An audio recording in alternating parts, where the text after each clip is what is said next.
A U.S. Navy ship had an unsafe interaction with a Chinese warship Sunday while the U.S. vessel was conducting a freedom of navigation operation near the disputed Spratly Islands in the South China Sea, causing the U.S. ship to maneuver to prevent a collision, according to U.S. defense officials.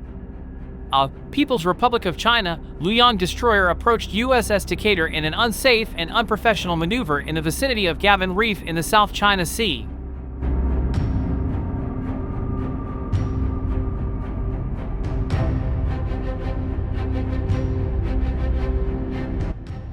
Brown said the Chinese warship conducted a series of increasingly aggressive maneuvers accompanied by warnings for the Decatur to depart the area. He added that the Chinese destroyer approached within 45 yards of the front of the U.S. ship, adding that the Decatur maneuvered to prevent a collision. Our forces will continue to fly, sail, and operate anywhere international law allows.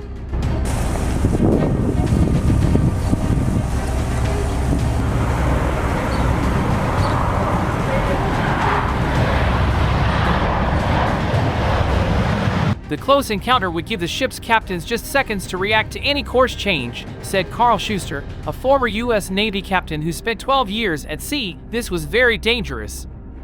Captains get very nervous when ships get closer than 1,000 yards.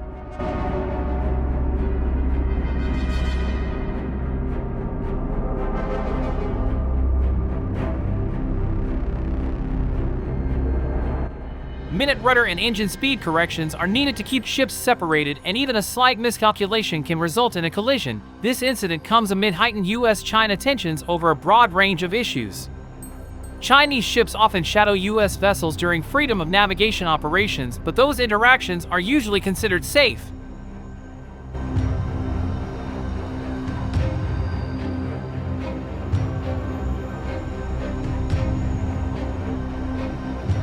The USS Decatur sailed within 12 nautical miles of Gavin and Johnson Reefs in the Spratly Islands as part of what the U.S. Navy calls freedom of navigation operations, which are meant to enforce the right of free passage in international waters.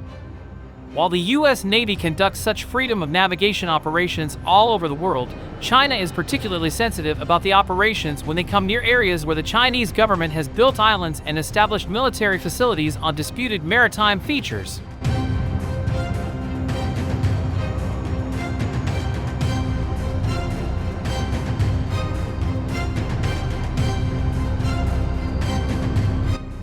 The U.S. has been repeatedly sending warships to the islands and the adjacent waters in the South China Sea, which has seriously threatened China's sovereignty and safety. The Chinese military will resolutely perform its defense duties and continue to take all necessary measures to safeguard our sovereignty and the regional peace and stability.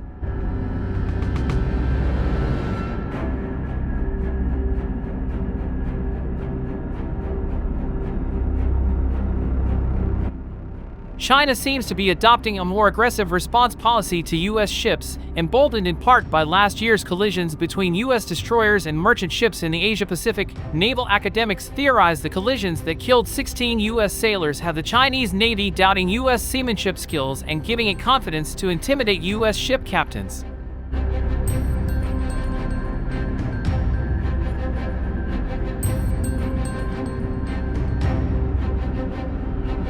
In a sign of the increasing tensions, late last week U.S. Secretary of Defense pulled out of a planned visit to Beijing later. Had originally planned to visit the Chinese capital to meet with senior Chinese officials to discuss security issues. The last-minute cancellation of the unannounced trip has not been publicly confirmed by the Pentagon.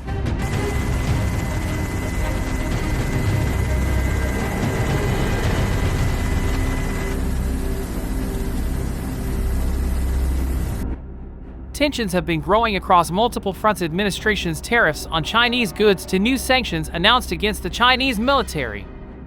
At a news conference last week, President Joe Biden said his often-mentioned friendship with Chinese leader Xi Jinping may have come to an end. He may not be a friend of mine anymore, but I think he probably respects me.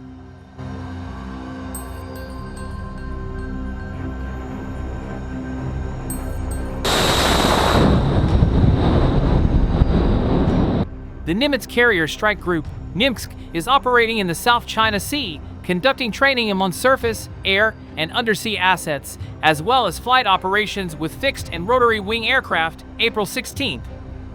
the aircraft carrier USS Nimitz, CVN-68, Ticonderoga-class guided missile cruiser USS Bunker Hill, CG-52, and the Arleigh Burke-class guided missile destroyers USS Decatur, DDG-73, and USS Wayne E. Meyer, DDG-108, are currently on a regularly scheduled deployment in the U.S. 7th Fleet Area of Operations.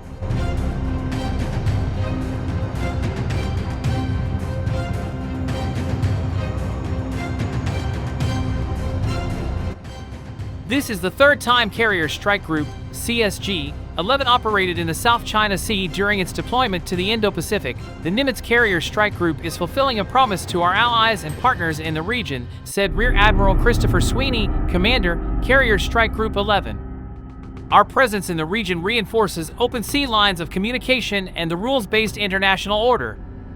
Our commitment to our allies and partners in the region remains ironclad as we promote a free and open Indo-Pacific.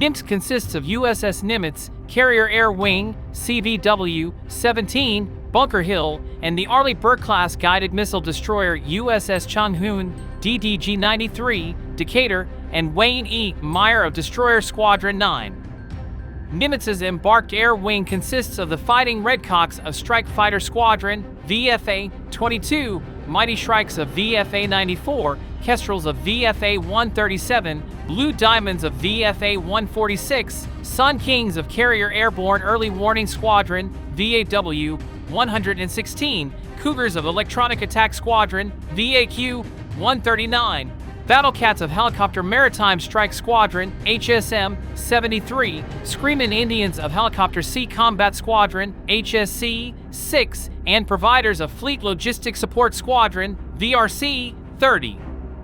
U.S. 7th Fleet is the U.S. Navy's largest forward-deployed numbered fleet and routinely interacts and operates with allies and partners in preserving a free and open Indo-Pacific.